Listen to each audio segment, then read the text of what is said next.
Pois é, hoje eu queria, na sequência, falar sobre um aspecto que tem me preocupado muito, que é exatamente a questão de estratégias de prova.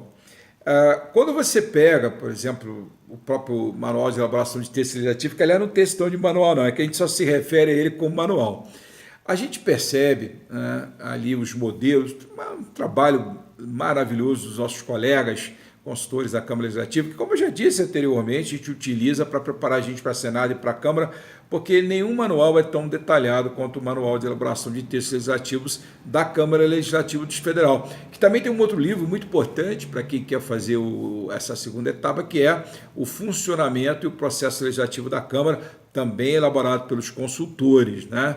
Diga-se de passagem também o manual de elaboração de atos oficiais, também não é ruim, é muito bom, está sendo revisado agora por um grupo de colegas, muito bom.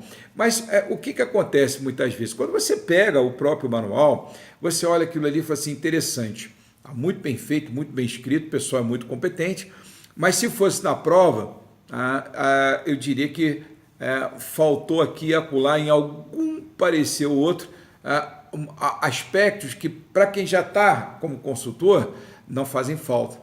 Mas na hora da prova seria um problema. Por exemplo, todo voto relator deve começar com uma referência à competência da comissão para examinar aquela matéria.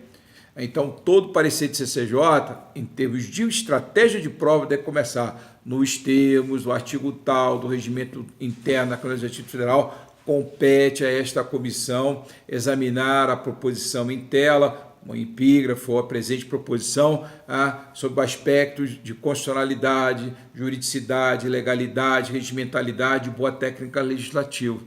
Mesma coisa, nos termos do artigo tal, do regimento da Câmara Legislativa Federal, compete a esta comissão emitir parecer de mérito a respeito do projeto de lei em epígrafe, que trata do seguinte tema. Você está entendendo? Que trata disso ou que dispõe sobre, que é o melhor. Aliás, a expressão melhor que dispõe sobre. Então, veja, esse é um aspecto, a presença, por exemplo, desse artigo, que dá o respaldo legal para que a comissão trate ou aborde o mérito, ou aborde a admissibilidade. O que acontece? É algo que às vezes você vê que num parecer ou no outro do manual não está presente. Na prova, vocês não podem esquecer dessa questão. Por quê?